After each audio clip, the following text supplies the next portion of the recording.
تہجد ضرور پڑھا کرو کیونکہ وہ تم سے پہلے صالحین کی روش ہے. یعنی یہ نماز صرف امت مسلمہ کے لیے نہیں بلکہ ہم سے پہلے دیگر امتوں کے جو نیک لوگ گزرے ہیں ان کی روش بھی یہی ہے، اور تمہارے لیے اپنے رب کے قرب کا وسیلہ ہے. یعنی تہجد وسیلہ ہے کس کا؟ اللہ کا قرب حاصل کرنے کا، اور گناہوں کے مٹنے کا ذریعہ ہے، اور مزید گناہوں سے بچنے کا سبب ہے. یعنی پچھلے گناہوں کے صاف ہونے کا ذریعہ. نمبر 3، مزید گناہوں سے بچنے کی طاقت انسان کو نصیب ہوتی ہے اس کے ذریعے، یعنی گناہوں سے روک بنتا ہے. یہ روایت جو ہے ابن خزیمہ کی ہے. حضرت ابو ہریرہ رضی اللہ تعالی عنہ روایت کرتے ہیں کہ رسول اللہ صلی اللہ علیہ وسلم نے فرمایا، اس شخص پر اللہ کی رحمت ہو جو رات کو اٹھا، پھر نماز تہجد پڑھی، پھر اپنی بیوی کو جگایا، پھر اس نے نماز پڑھی، پھر اگر عورت غلبہ نیند کے باعث نہ جاگی تو اس کے منہ پہ پانی کے چھینٹے مارے.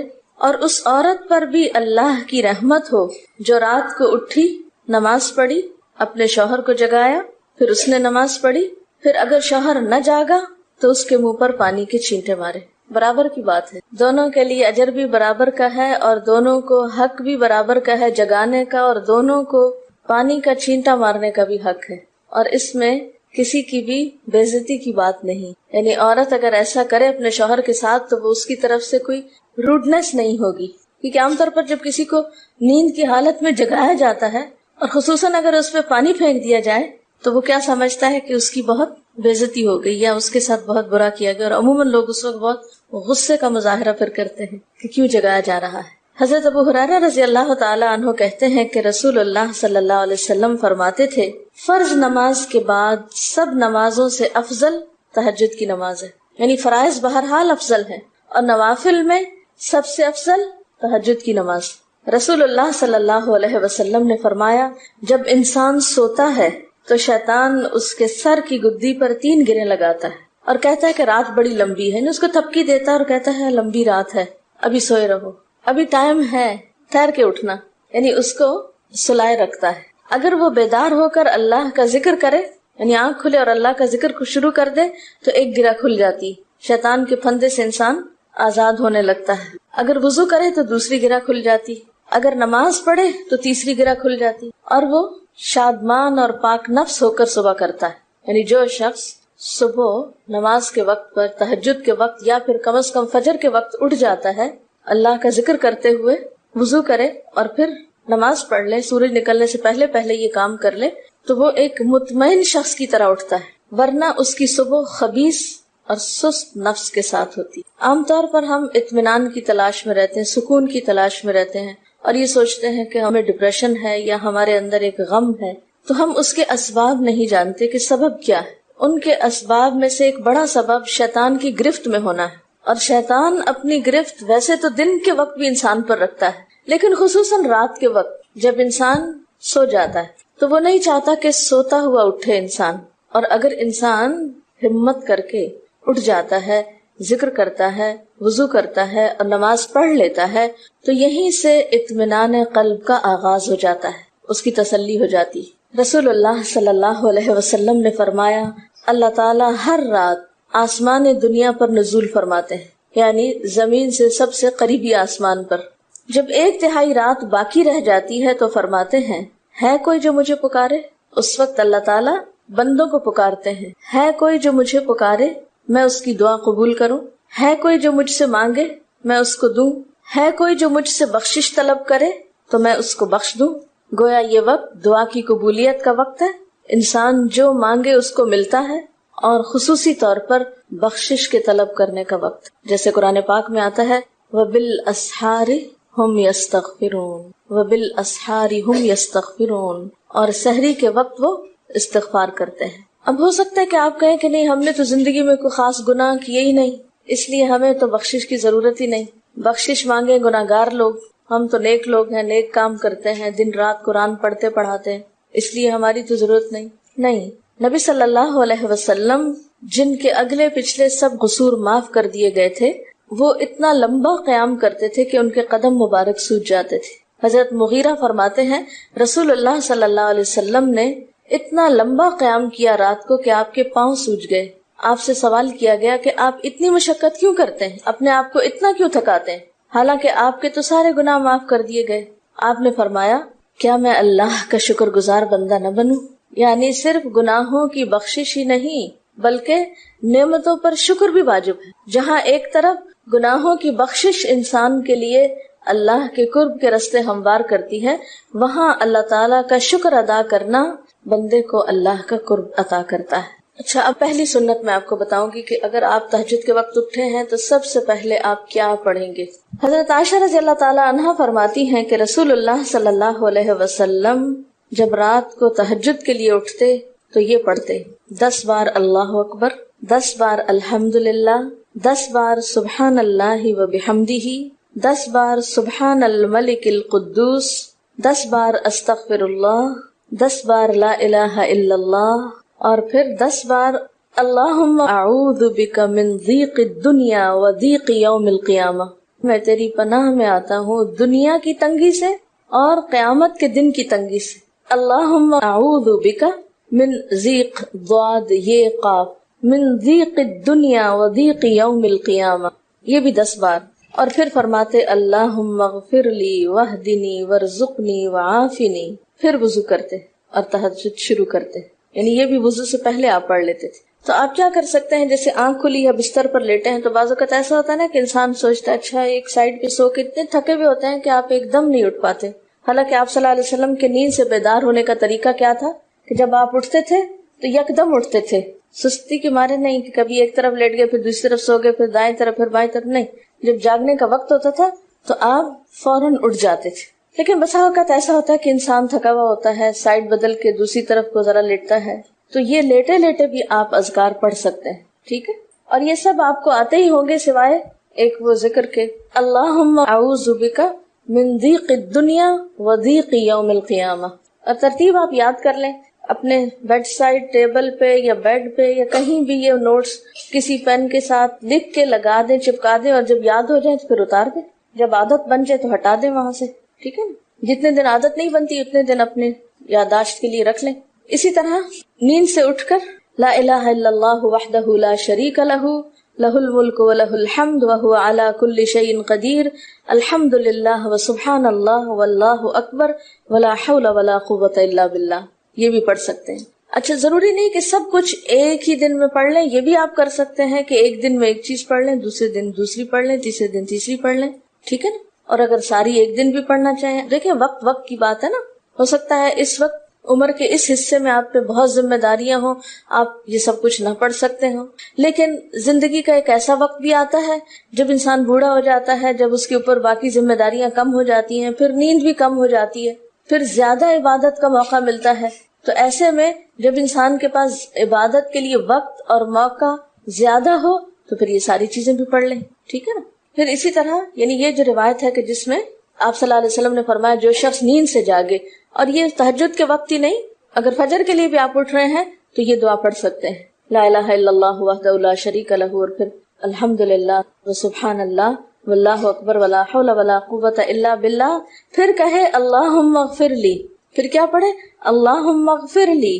یا کوئی اور دعا کرے تو قبول ہوگی، اور اگر وضو کر کے نماز پڑھے تو وہ بھی قبول کی جائے گی. صبح اٹھتے ہی اللہ کی تعریف. اور آپ کو معلوم ہے کہ یہ جو چوتھا کلمہ ہے نا، لا الہ الا اللہ وحدہ، اس کو دعا بھی کہا گیا، حالانکہ اس میں صرف اللہ تعالیٰ کی حمد و ثنا ہے، اور یہ یوم عرفہ کی دعا ہے. حدیث میں آتا ہے کہ مجھے اور مجھ سے پہلے انبیاء کو اس دن کی جو بہترین دعا سکھائی گئی، یعنی یوم عرفہ کی دعا، وہ لا الہ الا اللہ وحدہ لا شریک لہ.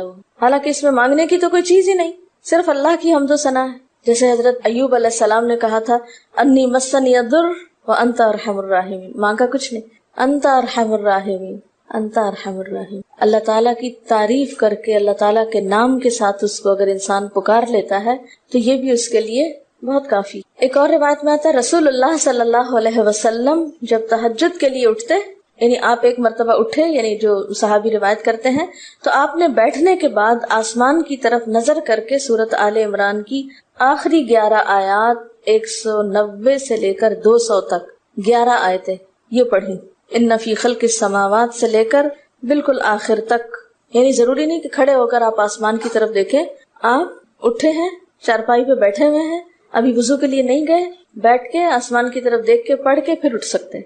اب اس میں آپ دیکھیں نا کہ انسانی نفس کی بھی ایک رعایت ہو جاتی ہے، لیٹے لیٹے آپ نے ایک ذکر پڑھ لیا، بیٹھ کے آپ نے دوسرا پڑھ لیا، پھر آپ وضو کو چلے گئے، تو اس میں وہ جو ایک طبیعت کی کسل مندی ہوتی ہے وہ بھی ساتھ ساتھ اللہ کے ذکر سے دور ہوتی جاتی ہے، اور ایک سٹیپ کے بعد دوسرا سٹیپ لینا بھی آسان ہو جاتا ہے۔ اچھا، اس میں آپ دیکھیں حکمت کیا ہے کہ آپ صلی اللہ علیہ وسلم نے کیا فرمایا کہ آسمان کی طرف دیکھ کے پڑھا جائے تاکہ اچھی طرح آنکھیں کھل جائیں۔ تو زبانی یاد کرنے کا مطلب یہ نہیں کہ آپ آنکھیں بند کر کے سوئے سوئے پڑھیں، کیونکہ بعض اوقات ایسا ہوتا ہے نا، آنکھ کھلتی ہے، ذکر شروع کرتے ہیں اور پھر پتہ ہی نہیں چلتا اور ذکر آدھے میں رہ جاتا ہے اور سو چکے ہوتے ہیں۔ اور پھر اگر آپ کو زبانی یاد نہیں ہوگی نا، دیکھ کے پڑھیں گے تو وہ الماری کی طرف ہی دیکھتے رہیں گے، آسمان کی طرف نہیں دیکھ سکیں گے، تو پھر سنت پوری نہیں ہو سکے گی۔ اور اسی طرح حضرت ابن عباس روایت کرتے ہیں کہ جب رسول اللہ صلی اللہ علیہ وسلم رات کو تہجد کے لیے کھڑے ہوتے تو اللہ پر تکبیر تحریمہ کے بعد یہ دعا پڑھتے: اللہم لک الحمد انت قیم السماوات والارض ومن فیہن ولک الحمد لک ملک السماوات والارض ومن فیہن ولک الحمد انت نور السماوات والارض ولک الحمد انت ملک السماوات والارض ولک الحمد انت الحق ووعدك الحق ولقاؤك حق وقولك حق والجنة حق والنار حق والنبيون حق ومحمد صلی اللہ علیہ وسلم حق والساعة حق اللهم لك أسلمت وبك آمنت وعليك توكلت وإليك أنبت وبك خاصمت وإليك حاكمت فاغفر لي ما قدمت وما أخرت وما أسررت وما أعلنت أنت المقدم وأنت المؤخر لا إله إلا أنت۔ الہی تیرے ہی لیے ہے ساری تعریف، زمین و آسمان اور جو کچھ ان میں ہے سب کو تو ہی قائم رکھنے والا ہے۔ تیرے ہی لیے ہے ساری تعریف، زمین و آسمان اور جو کچھ ان میں ہے اس سب کی بادشاہی تیرے ہی لیے ہے۔ تیرے ہی لیے ہے ساری تعریف، تو ہی روشن کرنے والا ہے زمین و آسمان کو، تیرے ہی لیے ہے ساری تعریف۔ تو ہی بادشاہ ہے زمین و آسمان کا، تیرے ہی لیے ہے ساری تعریف۔ تو حق ہے، تیرا وعدہ حق ہے، تیری ملاقات حق ہے، تیرا کلام حق ہے، جنت حق ہے، جہنم حق ہے، تمام انبیاء حق ہیں اور محمد صلی اللہ علیہ وسلم حق ہیں، قیامت حق ہے۔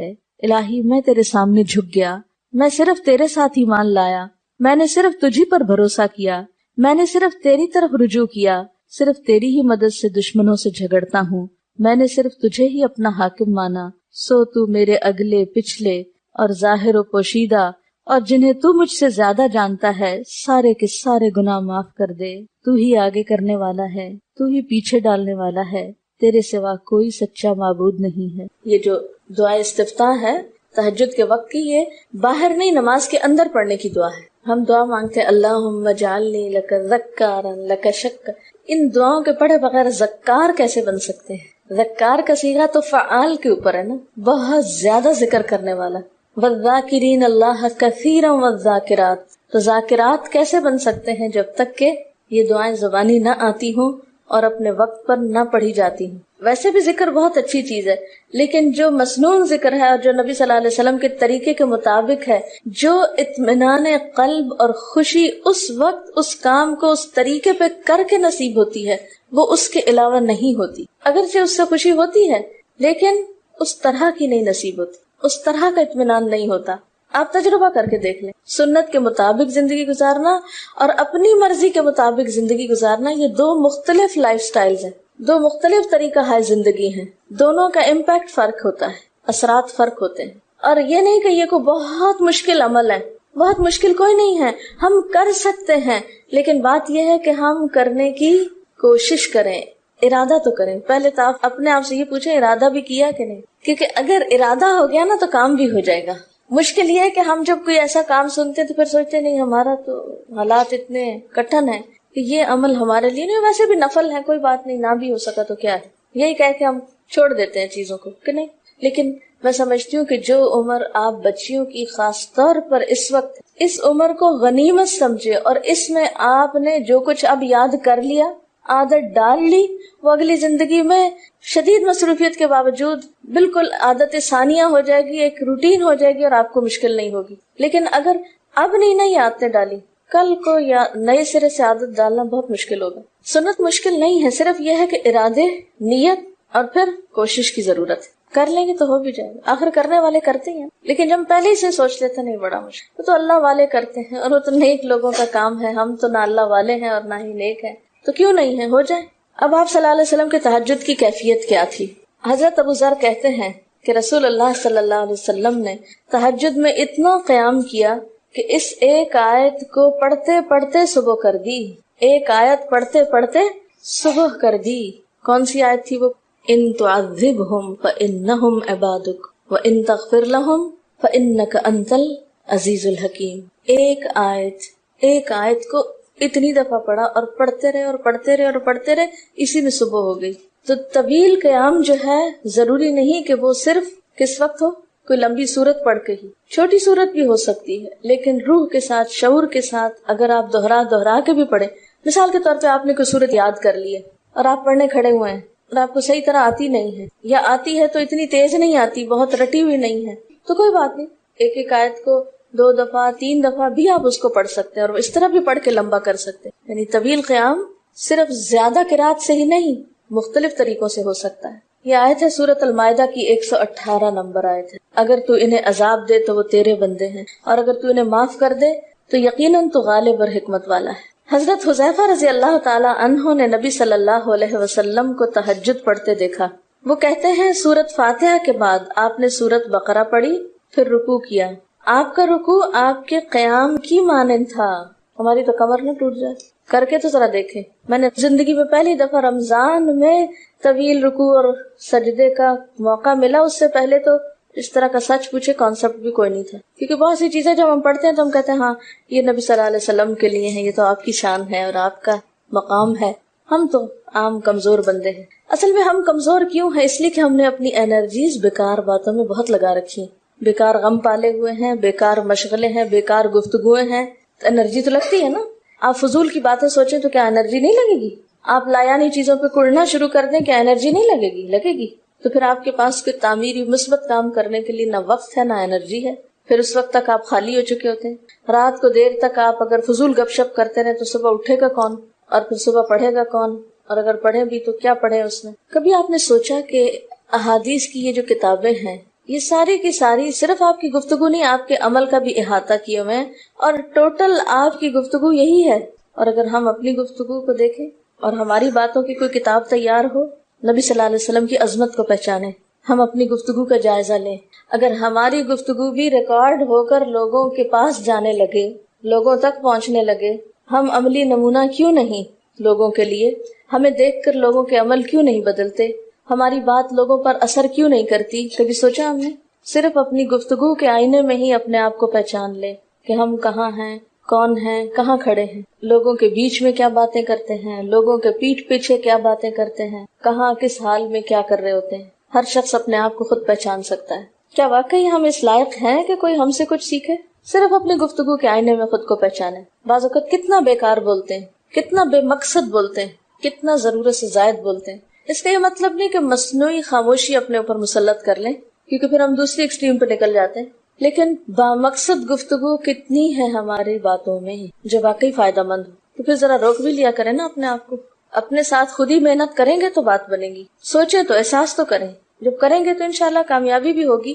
لیکن پہلی بات تو یہ نا کہ ہم جو کچھ کرتے ہیں نہ اس کا حساب کرتے ہیں, نہ اس کے بارے میں سوچتے ہیں کہ ہم کر کیا رہے ہیں. ہمیں نیکی نہ کرنے کا موقع یا ہمارے نیکی نہ کرنے کا ایک سبب اور ایک بڑی وجہ ہماری انرجیز کا بیکار چیزوں میں استعمال ہونا ہے, فضول کی سیاست میں ملوث ہونا ہے. اپنی ذمہ داریوں کا ہمیں ہوش نہیں ہوتا, دوسروں کے کاموں میں مداخلت خوب سوچتی ہے. خود کیا کر رہے ہیں اس کا کچھ پتہ نہیں, دوسرے کیا کر رہے ہیں اس سے بہت دلچسپی, یا کیا نہیں کر رہے. بہت سے لوگ, بہت سی خواتین کمر درد کی شکایت کرتے ہیں, اور اس کی ایک بڑی وجہ نمبر 1 رکوع کا صحیح پوزیشن پہ نہ ہونا ہے, اور نمبر 2 اس پوزیشن پہ کوئی ایکسرسائز نہیں ہماری ہوتی. یہ بتا رہی ہے کہ کسی کی کمر میں درد تھا اور ٹھیک نہیں ہوتا تھا کسی چیز سے, تو ڈاکٹر نے ان کو یہ مشورہ کیا کہ طویل رکوع اور طویل سجدے کریں, بیسٹ ایکسرسائز ہے, کر کے تو دیکھیں. اور اس میں آپ دیکھیے کہ صحیح پوزیشن پہ لائیں, بالکل اسٹریٹ رکھیں گردن اور کمر کو, پیٹھ اور گردن ایک لائن میں آنی چاہیے. بہت سے لوگ یوں ٹیڑھی کرتے, یوں کر کے بس کرتے, یہ غلط پوزیشن ہے, اس سے تو اور بیمار ہو سکتے ہیں. کئی لوگ سر پھینک دیتے ہیں نیچے کو, یہ بھی غلط پوزیشن ہے. اس سے بھی کام خراب ہوتا ہے. اگر آپ صحیح پوزیشن پہ رکوع لمبا کریں تو یقینی طور پہ کمر درد کا علاج ہے. پٹھے مضبوط ہوتے ہیں نا کمر کے، آپ اس کو روک کے رکھے ہوتے ہیں ایک سیدھی لائن میں. 2 فیٹ کے درمیان کا فاصلہ بھی بہت معتدل رکھیں، نہ تو بہت قریب رکھیں اور نہ بہت کھلا رکھیں، بالکل معتدل، جس میں آپ آرام سے سکون سے کھڑے ہو سکیں اور آپ کا بیلنس قائم رہے. بیلنس کو قائم کرنا بے حد ضروری. ٹھیک ہے. حضرت حذیفہ نے نبی صلی اللہ علیہ وسلم کو تہجد پڑھتے دیکھا. وہ کہتے ہیں کہ سورۃ فاتحہ کے بعد آپ نے سورۃ بقرہ پڑھی، پھر رکوع کیا. آپ کا رکوع آپ کے قیام کی مانند تھا، یعنی جتنا لمبا قیام تھا اسی طرح رکوع تھا. پھر آپ نے رکوع سے سر اٹھایا اور کھڑے ہو گئے، اور آپ کا قوما یعنی رکوع کے بعد اٹھنے کا وقت بھی کافی طویل تھا. ہم تو بعض اوقات اٹھ کے کھڑے نہیں ہوتے کہ نیچے چلے جاتے ہیں، تو وہ بھی طویل تھا. صرف 2 رکعتیں بھی آپ ایسی پڑھ لینا کافی.